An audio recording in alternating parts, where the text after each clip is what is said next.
더 크고 온전한 사랑, 이런 제목으로 오늘 말씀을 나누려고 합니다. 성경을 읽다 보면은 우리를 주춤거리게 하는 구절들을 만나게 됩니다. 오늘 우리가 읽은 말씀이 바로 그런 구절입니다. 예수님께서 내가 세상에 화평을 주러 온 줄로 생각하지 말라, 화평이 아니요 검을 주러 왔노라 하고 말씀하셨습니다. 내가 너희에게 평안을 주노니 이 평안은 세상이 주는 것 같지 아니하다. 그러므로 염려하지도 말고 걱정하지도 말아라 하셨던 예수님께서 정반대의 말씀을 하십니다. 나는 너희에게 화평을 주러 온 것이 아니라 검을 주러 왔다. 그리고 그 말씀을 다시 설명하십니다. 내가 온 것은 사람이 그 아버지와 딸이 어머니와 며느리가 시어머니와 불화하게 하려 함이니 사람의 원수가 자기 집안 식구리라. 거기서 멈추지 않으셨습니다. 한 걸음 더 나가셔서 예수님은 이렇게 말씀하셨습니다.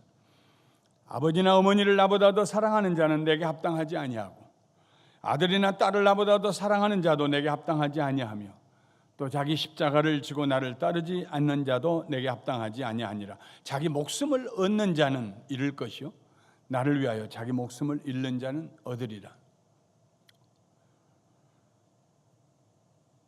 우리가 성경을 읽을 때에 몇 가지 지켜야 할 원칙들이 있습니다. 이 원칙들을 마음에 품고 성경을 읽으면은 우리가 주춤거릴 이유가 없습니다. 하나님의 말씀 속에 담겨있는 깊은 은혜를 깨닫고 의미를 깨닫고 감격하게 될 것입니다.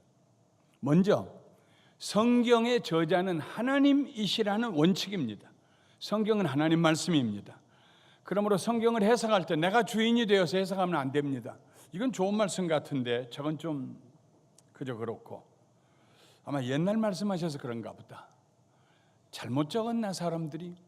그래서 자기가 좋은 말씀만 선택하는 것, 이것은 원칙에서 위배된 일입니다. 그 말씀이 성경이 하나님 말씀이라고 그러면 우리는 어떤 말씀은 택하고 어떤 말씀은 버리는 취사 선택할 자유가 우리에게 없습니다. 성경에서 하나님의 뜻이 아닌 다른 뜻을 발견하려고 애써서도 안 됩니다. 나아가서 성경 말씀이 나의 생각과 다를지라도 우리는 그 말씀에 절대 복종해야 합니다. 이것도 원칙입니다. 때로는 하나님의 말씀이 현대인의 삶과 거리가 있는 것처럼 보일 때가 있습니다. 그럴지라도 우리는 그 말씀이 우리에게 주시는 진리를 발견하고 그 진리에 순종해야 합니다. 그런데 성경 말씀은 우리의 힘으로 순종하기가 어려울 때가 있습니다. 성령의 도우심으로 순종할 수 있습니다. 우리는 본래 죄악 가운데 출생하였기 때문에 우리의 능력만으로는 그 말씀을 다 순종할 수가 없습니다. 우리 속에 본래적으로 어떤 말씀은 듣고 싶어 하지 아니하는, 거부하는, 그 뜻을 왜곡시키고 싶어 하는 그런 본래적인 성품이 우리 속에 있습니다. 우리는 성령님을 모셔드려야 합니다. 겸손한 마음으로 도우심을 구해야 합니다. 성령님, 나로 하여금 이 말씀대로 살 수 있도록 도와주시옵소서 기도해야 합니다. 그때 우리는 그 말씀대로 살 뿐만 아니라 그 말씀 속에 담겨 숨겨 있는 하나님의 놀라운 축복을 경험하게 될 것입니다. 뿐만 아니라 하나님의 말씀을 읽을 때 우리는 하나님의 절대 선하심과 인자하심에 대한 믿음을 가지고 읽어야 합니다. 어떤 경우에도 어떤 말씀도 거기에는 하나님의 선하심이 있다, 인자하심이 있다, 그런 선 믿음이 있어야 합니다. 주전 600년경에 이스라엘 백성들이 바벨론의 포로로 잡혀간 사건은 이스라엘 백성들의 민족적인 수치였습니다. 깊은 상처였습니다. 잡혀간 백성의 후손들 중에 느헤미야라는 사람이 있었습니다. 그는 바벨론의 왕조가 바꾸어 페르시아가 된 이후에도 그 땅에 살면서 아닥사스다 왕의 술잔을 맡은 관원으로 있다가 훗날 이스라엘의 총독으로 파견되어 예루살렘의 성벽을 건축한 사람입니다. 느헤미야서를 기록한 분입니다. 그는 하나님 앞에 이렇게 기도했습니다. 그러나 주께서 그들을 여러 해 동안 참으시고 또 주의 선지자들을 통하여 주의 영으로 그들을 경계하시되 그들이 듣지 아니하므로 열방 사람의 손에 넘기시고 주의 크신 긍휼로 그들을 아주 멸하지 열방의 손에 넘기시고도 주의 크신 긍휼로 그들을 아주 멸하지 아니하시며 버리지도 아니하셨사오니 주는 은혜로우시고 불쌍히 여기시는 하나님이심이니이다 하고 기도했습니다. 이스라엘 백성들이 하나님을 떠났어요. 우상을 숭배했습니다. 하나님께서 그들에게 어떤 자비를, 어떤 축복을 베푸셨는지 개의치 않았습니다. 조상들을 어떻게 애굽에서 인도하여 내셨는지, 어떻게 홍해를 건너게 하셨는지, 어떻게 광야에서 40년 동안에 메추라기로 먹이시고 생수로 마시게 하셨는지 개의치 않았습니다. 어떻게 젖과 꿀이 흐르는 땅을 주셨는지 감사하지 않았습니다. 그리고 와서 그 원주민들이 섬기던 우상을 섬겼습니다. 선지자들을 보내서 우상 숭배해서 돌아오라고 그렇게 외쳐도 선지자들의 외치는 말을 무시하고 선지자들을 박해하며 하나님에게서 멀리 떠났습니다. 할 수 없이 하나님께서 그 이스라엘 백성들을 바벨론의 포로로 잡혀가게 하셨습니다. 성전은 무너지고 불탔습니다. 성벽도 돌 위에 돌 하나 남지 않았습니다. 그러나 하나님께서 하나님의 긍휼히 여기심으로, 불쌍히 여기심으로 우리 조상들을 멸하시되 완전히 멸하시지 아니하시고 아주 멸하지 아니하시고 우리에게 주의 은혜와 주의 불쌍히 여기심을 보여주셨습니다. 감사합니다 하고 느헤미야가 기도했다는 말입니다. 어떤 환경에서도 하나님의 선하심과 인자하심을 발견하려고 하는, 하나님은 선하십니다, 인자하십니다. 지금 눈에 볼 때는 혹독한 것 같아도 하나님은 선하십니다, 인자하십니다, 우리를 긍휼히 여기시고 불쌍히 여기십니다 하는 믿음을 가지고 보면은, 그 믿음을 가지고 읽으면 성경의 모든 말씀이 하나님의 사랑을 우리에게 대변하고 있습니다. 우리가 읽었던 본문 말씀으로 다시 돌아가겠습니다. 예수님께서 제자들에게 하신 말씀의 핵심은 누가 너희의 주인이냐 하는 것입니다. 제자들은 예수님 외에 다른 주인을 섬길 수 없는 사람들입니다. 예수님은 이 짧은 말씀에서 나는, 내가, 나를 이렇게 예수님 자신을 가리키는 1인칭을 10번이나 사용하셨습니다. 예수님 때문에 가족들 사이에 분열과 다툼이 일어날 것입니다. 예수님을 믿는 자들에게 그의 가족들이 원수가 될 것입니다. 자기 가족을 예수님보다 더 사랑하는 사람은 예수님의 제자가 되기에 합당하지 않는 사람입니다. 가족에게 버림받은 십자가를 끝까지 포기하지 아니하고 짊어지고 가지 않으면 예수님의 제자가 될 수가 없습니다. 그러나 신앙 때문에 가족을 잃어버린 사람은 언젠가 그 가족을 다시 찾게 될 것입니다. 예수님이 하신 말씀이 그것입니다.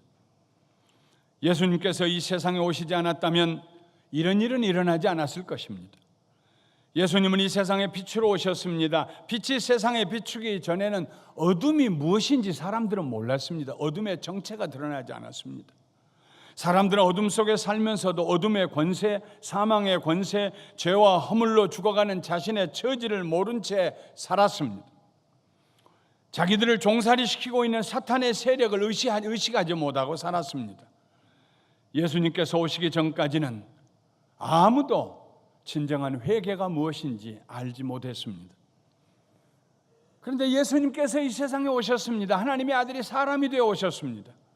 그 순간부터 생명과 사망 사이에 영적인 균열이 일어났습니다. 파열음이 들리기 시작했습니다.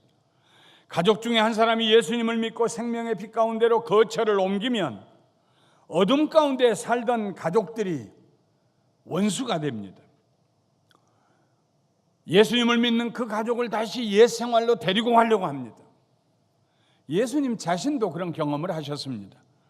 마가복음 3장에 보면은 예수님께서 귀신을 내어 쫓으시고 병자들을 고치실 때에 예루살렘에서 내려온 서기관들이 이렇게 말했습니다.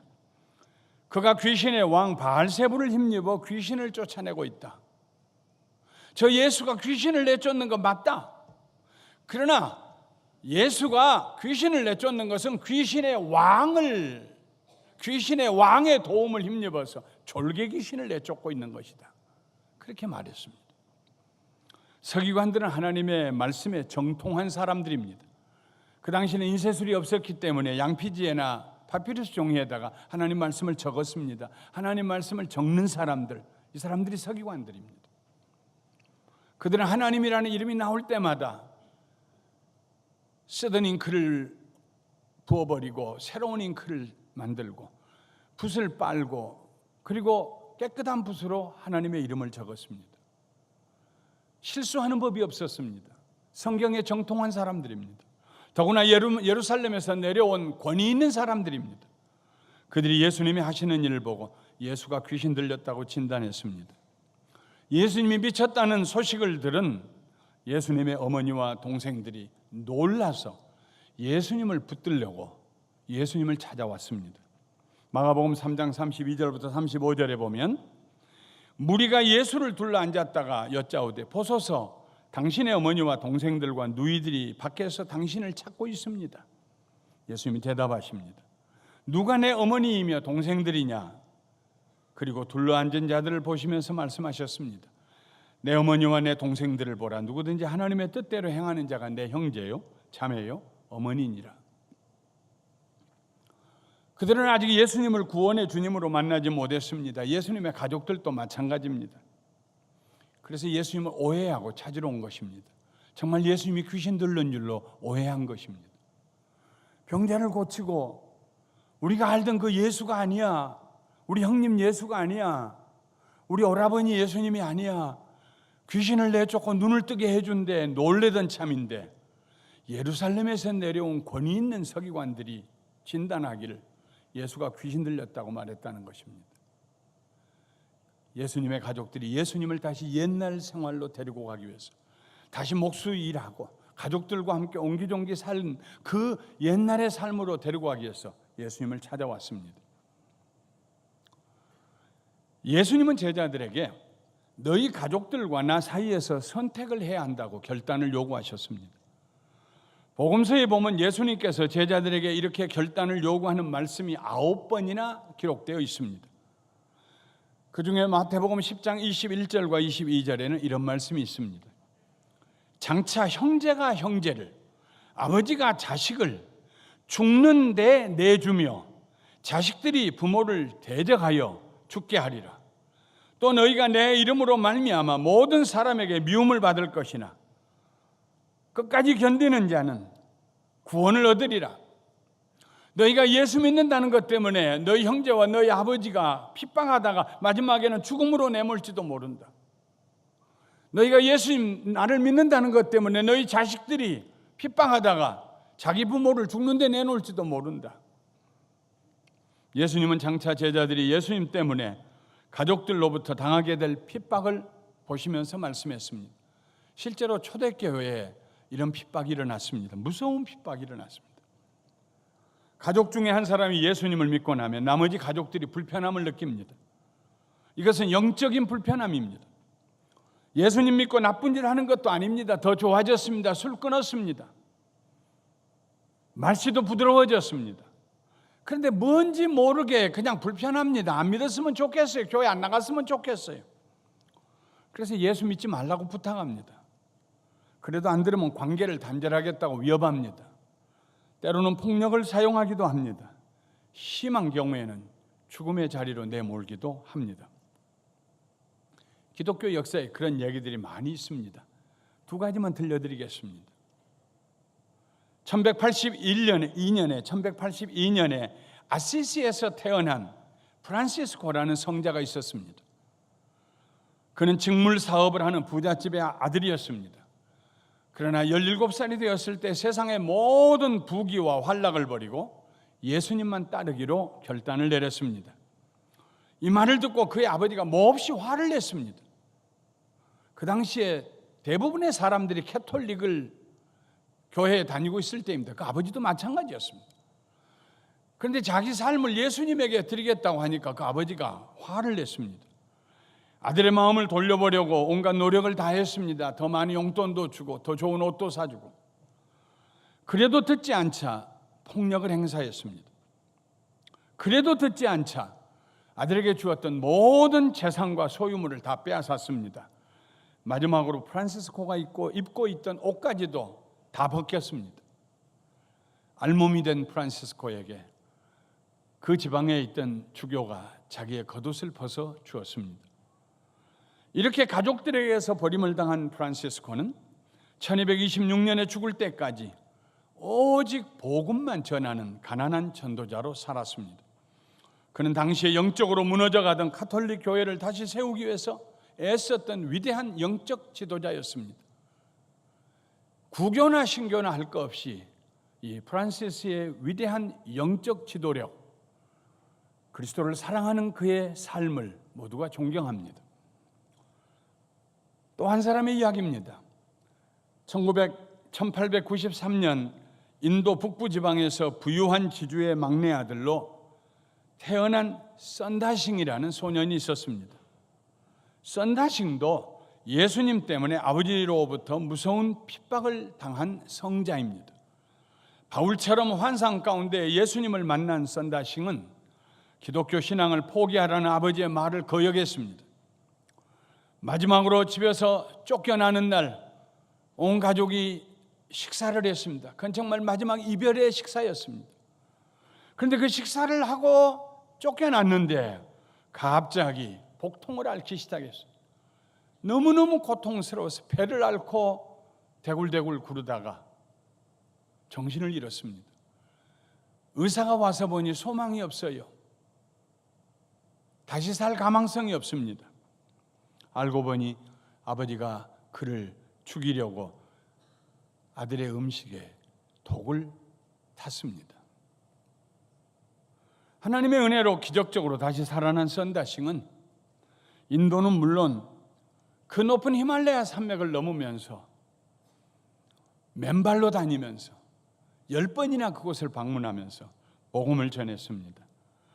그리고는 전 세계를 다니며 그리스도의 교회들을, 잠자고 있는 교회들을 깨우기 위해서 수고하다가 1929년 티베트에 전도하러 올라간 길이 마지막 길이 되어서 어떻게 죽었는지, 어디서 죽었는지, 그의 시체가 어디에 있는지도 알지 못하고 이 세상을 떠났습니다. 수많은 성도들이 초대교회 때로부터 오늘에 이르기까지 예수님을 믿는 믿음 때문에 핍박을 당하고 있습니다. 지금도 모슬림 국가나 공산주의 국가에서는 많은 사람들이 예수님을 믿는다는 이유로 죽임을 당합니다. 감옥에 갇힙니다. 그들은 가족으로부터 버림을 당하고 고발을 당하기도 하고 죽음으로 내몰리기도 합니다. 예수님은 그가 세상을 떠난 후에 그의 제자들에게 이런 일들이 일어날 것을 알고 계셨습니다. 미리 경고의 말씀을 주고 계십니다. 모르고 갑자기 당하는 것보다는 알고 있다가 당하는 것이 훨씬 극복하기 쉽기 때문입니다. 이처럼 예수님을 따르는 제자들은 항상 세상과 나누어지는 경험을 하게 됩니다. 술 친구들과 이별하고 음담 폐설하던 친구들과 결별합니다. 그냥 나누어지는 것이 아닙니다. 비난을 받으며 나누어집니다. 무시와 멸시를 당할 때도 있습니다. 예수님을 믿는 사람들에게 그런 일이 일어날 때 우리는 놀라지 말아야 합니다. 어둠의 세계에서 빛의 세계로 넘어오는 길에 반드시 경험해야만 하는 세상과의 작별이기 때문입니다. 아버지나 어머니를 나보다 더 사랑하는 자는 내게 합당하지 아니하고 아들이나 딸을 나보다 더 사랑하는 자도 내게 합당하지 아니하며 또 자기 십자가를 지고 나를 따르지 않는 자도 내게 합당하지 아니하도다. 누가는 이 말씀 중에 사랑이라는 말을 미움이라는 말로 바꾸었습니다. 누가복음 14장 26절부터 27절에 물은 내게 오는 자가 자기 부모와 처자와 형제와 자매와 더욱이 자기 목숨까지 미워하지 아니하면은 능인의 제자가 되지 못하고 누구든지 자기 십자가를 지고 나를 따르지 않는 자도 능인의 제자가 되지 못하리라. 미워하지 않는 자는 다른 말로 하면은 나보다 더 사랑하는 자는 이 말씀입니다. 사랑과 미움은 동일한 감정의 양면입니다. 하나님을 사랑하는 자는 세상을 미워합니다. 세상을 사랑하는 자는 하나님의 말씀을 싫어합니다. 그리스도인들은 하나님과 세상을 동시에 사랑할 수가 없습니다. 하나님과 재물을 동시에 섬길 수도 없습니다. 아마 지금쯤 우리 마음에 한 가지 질문이 떠오를 것입니다. 그러면 예수님을 믿지 않는 가정에서 자기 혼자 예수님을 믿으려면 반드시 가족들과 나눠져야 됩니까? 자식은 부모를 버리고 부모는 자식을 버려야 합니까? 그것이 기독교의 신앙입니까? 그것이 예수님 믿은 결과입니까? 그렇지 않습니다. 하나님께서 모세에게 주신 10계명 중에 5계명은 내 부모를 공경하라는 말씀입니다. 예수님께서도 어떻게 해야 영생을 얻으리까 하고 묻는 젊은 부자 간원에게 내 부모를 공경하라고 말씀하셨습니다. 디모데전서 5장 8절에서 바울은 누구든지 자기 친족, 특히 자기 가족을 돌보지 아니하면 믿음을 배반한 자요 불신자보다 더 악한 자라고 했습니다. 예수님을 믿는 자들이 가족을 버리는 것이 아닙니다. 예수님을 믿는다는 이유 때문에 가족에게 버림을 당하는 것입니다. 예수님을 믿는 믿음은 절대적인 믿음입니다. 가족들 때문에 예수님을 믿는 신앙을 저버릴 수가 없습니다. 우리는 가족들을 사랑해야 합니다. 그러나 우리가 가족들을 사랑하는 그 사랑은 하나님을 사랑하는 사랑 안에 포함이 되어 있어야 합니다. 하나님을 사랑하는 사랑은 절대적인 사랑입니다. 예수님을 믿는 믿음은 절대적인 믿음입니다. 그거보다 더 큰 사랑도 그거보다 더 큰 믿음도 없습니다. 하나님의 사랑만이 온전한 사랑입니다. 죄인을 구원하시기 위해 그의 아들을 십자가에 죽게 하신 사랑보다 더 큰 사랑이 이 세상에 없습니다. 하나님의 사랑은 광대하여 하나님의 사랑으로 옷 입는 사람은 세상에 용서 못할 사람이 없습니다. 가슴에 품지 못할 사람이 없습니다. 하나님을 사랑하는 사람만이 진정으로 가족과 이웃을 사랑할 수 있습니다. 하나님을 사랑하지 않는 사람은 가족과 이웃을 사랑할 수가 없습니다. 하나님을 사랑하는 사람은 설사 가족들에게서 쫓겨냄을 당할지라도, 관계가 단절될지라도, 하나님을 사랑하는 사람은 그 가족을 위하여서 밤낮 없이 기도하며 눈물로 기도하며 금식하며 기도합니다. 가족을 향한 그의 사랑은 끊어진 적이 없고 잊어진 적이 없습니다. 예수님 때문에 잠시 가족과 나누어질지라도 결국에는 그 가족들을 다시 주님께로 인도하게 될 것입니다. 예수님께서 젊은 부자 간원에게 내게 있는 것을 다 팔아 가난한 자들에게 나눠주라. 그리하면 하늘에서 내게 보화가 있으리라. 그리고 와서 나를 따르라고 하셨습니다. 그러나 이 젊은 관원은 큰 부자였습니다. 재산을 팔아 가난한 사람들에게 나눠주고 자기를 따르라고 하시는 예수님의 말씀을 듣고 근심하며 돌아갔습니다.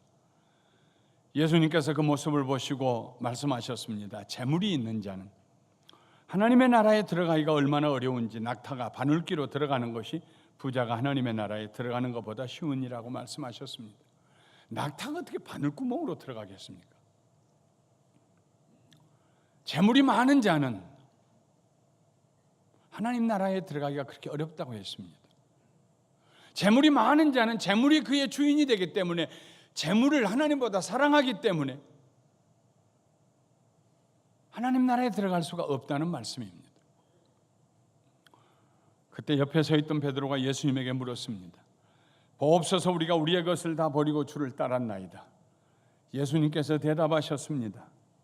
내가 진실로 너희에게 이르노니 하나님의 나라를 위하여 집이나 아내나 형제나 부모나 자녀를 버린 자는 현세에 지금 이 세상 살고 있을 때 여러 배를 받고 내세에 영생을 받지 못할 자가 없느니라고 말씀하셨습니다.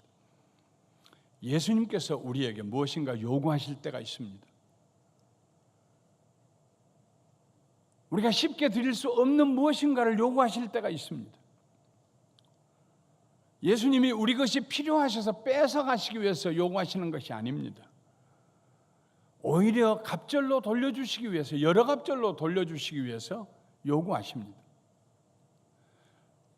한 아이가 엄마 손을 붙잡고 부흥회가 끝난 후에 그 부흥 목사님과 인사하기 위해서 줄이 서 있는 그 줄에 서 있었습니다.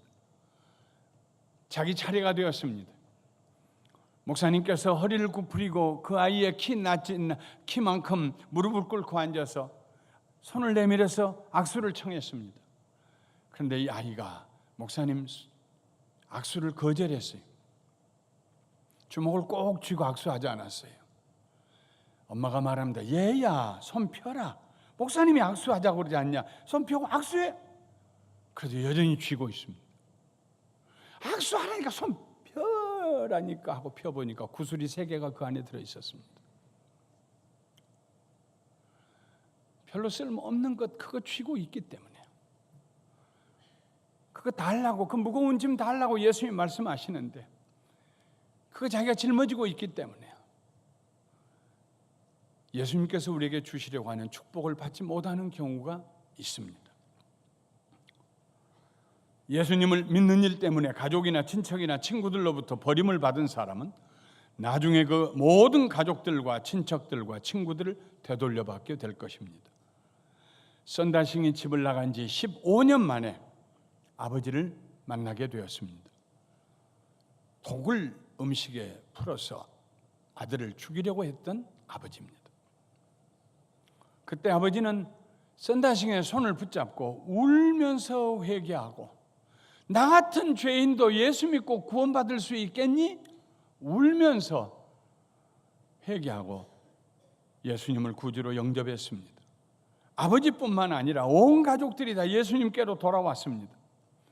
만일 썬다싱이 아버지의 회유와 핍박을, 위협을 견디지 못하고 신앙을 포기했더라면, 그래서 시크 교도 중에 한 사람으로 부유한 지주집의 막내 아들로 그렇게 살았더라면 그 집이 어떻게 구원을 받겠습니까? 어떻게 티베트에 있는 사람들이 복음을 받아들일 수 있었겠습니까? 어떻게 세계에 있는 교회들이 잠자다가 깨어날 수 있었겠습니까? 요즘 우리가 살고 있는 이 시대에는 과거와 같은 극심한 핍박은 없습니다. 종교적인 자유가 있는 사회이고 또 대부분의 크리스찬들이 기독교 가정에서 자라났기 때문입니다. 예수님을 믿는다고 집에서 쫓겨난 분들은 참 찾아보기가 드뭅니다. 그런데 핍박은 없는데 핍박 대신 유혹이 있습니다. 예수님을 믿을 수 있는 자유를 주면서도 여전히 세상에 묶어 놓으려고 합니다.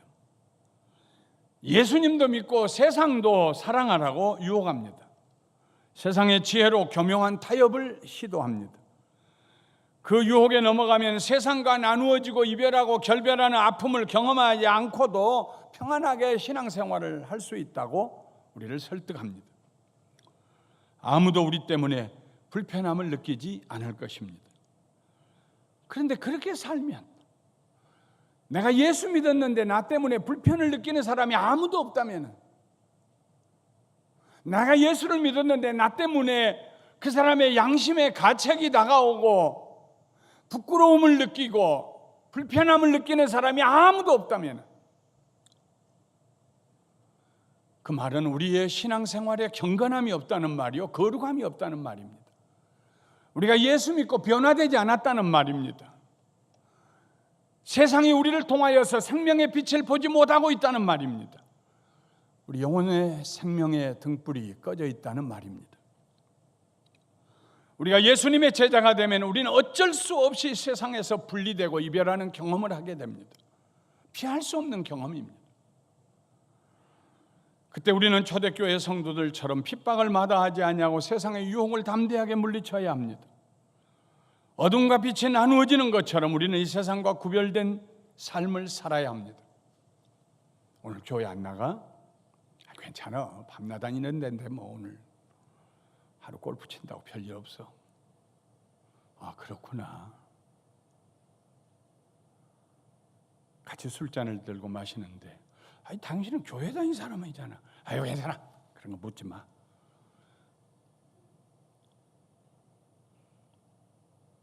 부정직한 일에 사인을 합니다. 괜찮겠어? 아, 괜찮아, 세상에 어떻게 다 깨끗하게만 사나. 그래도 당연히 교회 다니잖아. 그런 거 물어보지 말라니까.